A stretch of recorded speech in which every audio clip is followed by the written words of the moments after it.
ઓમ નમો નારાયણ. હું અરુણાબેન પી ગોસ્વામી સુરતથી તમારું સ્વાગત કરું છું અરુસ કિચનમાં.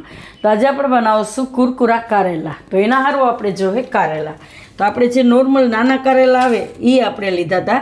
આ રીતના આવડા આવે એ. તો આ રીતની આપણે લાંબી સ્લાઇસ કરી લેવાની અને આને આપણે અડધો કલાક પહેલાં મીઠું નાખીને રાખી દેવાના. જેટલો વધારે ટાઈમ તમે રાખશો એટલી એની કડવાશ નીકળી જાય એમ. તો અડધો કલાક જેવું તમારે ટાઈમ એ રીતના. તો આને આપણે મીઠું નાખીને આ રીતે રાખી દીધા છે. અને બ્રેડ ક્રમ્સ જોઈએ આપણે તો આમાંથી જરૂર પ્રમાણે આપણે બ્રેડ ક્રમ્સ વાપરશું.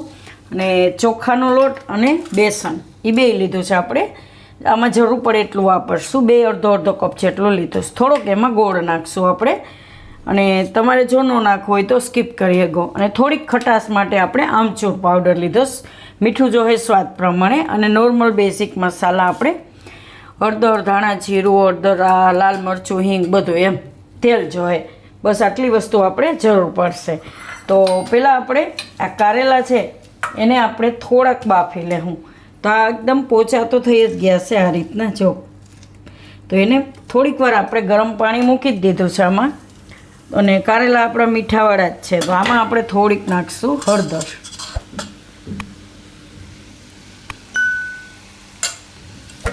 અને આ કારેલા. તો કારેલાને આપણે મીઠું આમાં નહીં નાખીએ. આપણે કારેલામાં નાખેલું જ છે એટલે આને આમાં નાખી દેવું. અને આને 5 મિનિટ જેવું આમાં ઉકળતા પાણીમાં રાખશું એમ. એટલે થોડાક બફાઈ જાય એમ. આ રીતના બધા કારેલા એમાં નાખી દેવું.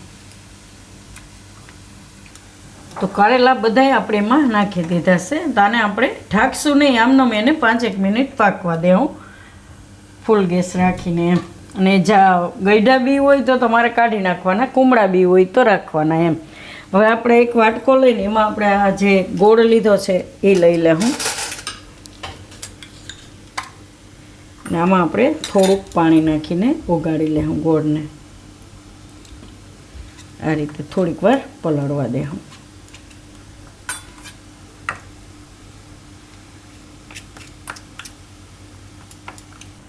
તો કારેલા આપણે એકવાર ચેક કરી લેવું. 2 મિનિટ જેવું થયું તો એક કાઢીને આપણે બહાર જોઈ લેવાનું. આ રીતના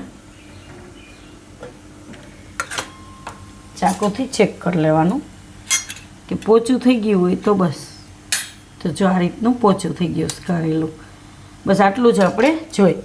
તો હજી 2 જ મિનિટમાં એકદમ સરસ થઈ ગયા. કેમ કે આપણે આને પહેલાં મીઠું નાખીને પલાળ્યા હતા અને ઉકળતા પાણીમાં નાખ્યા. તો 2 જ મિનિટમાં કારેલા એકદમ સરસ આ રીતના થઈ ગયા છે. તો આને આપણે કાઢી લેવું. કોઈ પણ એક છારી લઈ અને એમાં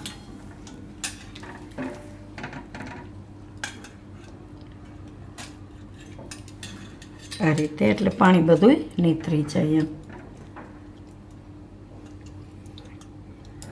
તો કારેલા આપણે બધાય કાઢી લીધા સારી રીતના છારીમાં. તો થોડાક એને આપણે ઠંડા થવા દેવું. તો કારેલા ઠંડા થાય ત્યાં સુધીમાં આપણે તેલ ગરમ મૂકી દેવું.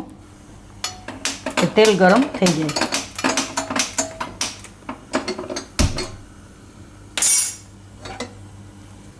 તો કારેલા ઠંડા થઈ ગયા છે આપણા. તો હવે એને આપણે લઈ લેવું કોઈ પણ એક વાસણમાં. આ રીતે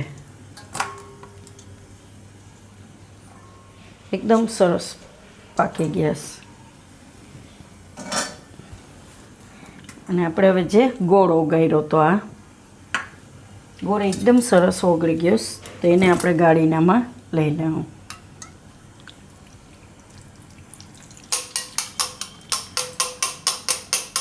આ રીતે.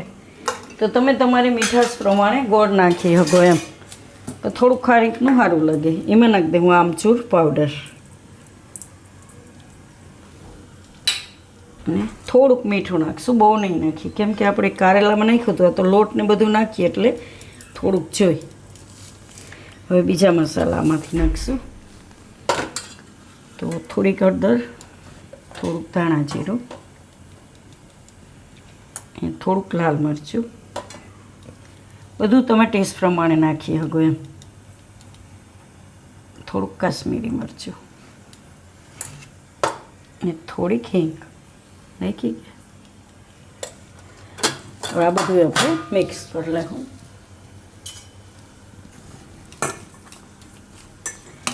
આમાં બધો મસાલો ચડી જાય એમ.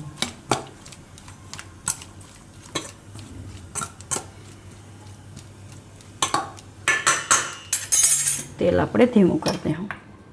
હવે આમાં નાખીશું આપણે ચોખાનો લોટ. તો જરૂર પ્રમાણે નાખવાનો એમ.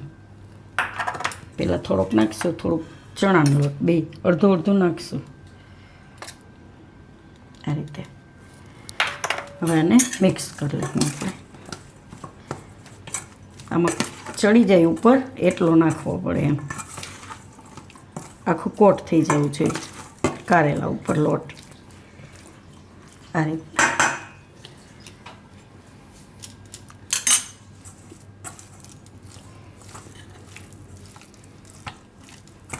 થોડુંક હજી નાખશું.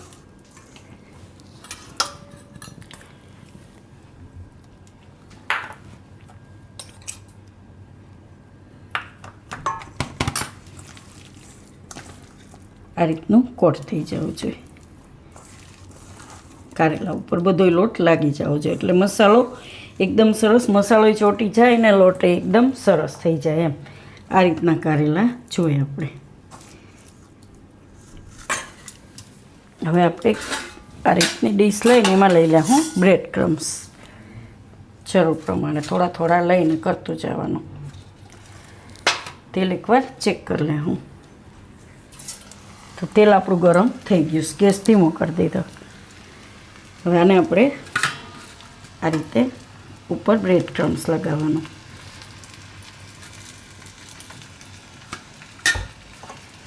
આ રીતના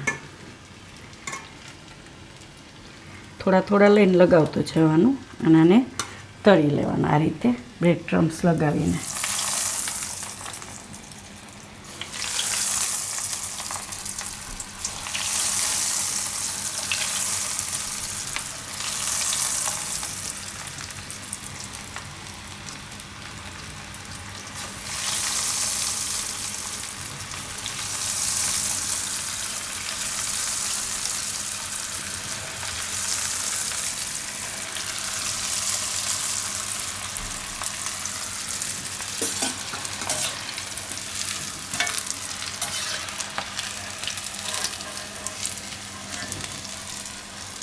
અને કાઢી લેવું આપણે.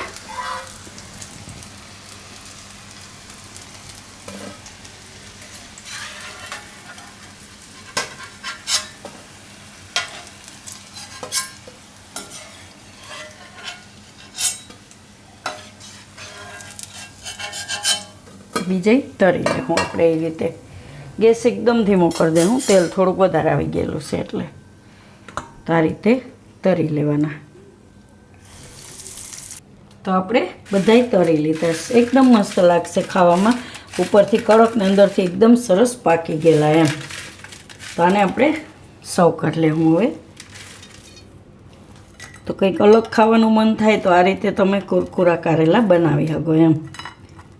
થોડીક તૈયારી અગાઉ કરવી પડે તમારે, ખાલી એની કડવાશ ઓછી થાય એના માટે એમ.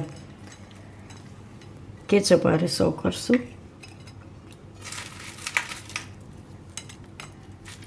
બ્રેડ ક્રમ્સ નાખીએ એટલે ઉપરથી એકદમ સરસ ને કડક થાય આ રીતના.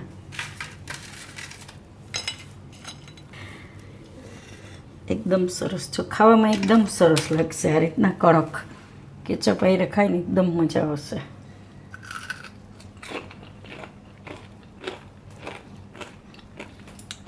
જે કડવા નથી લાગતા એમ.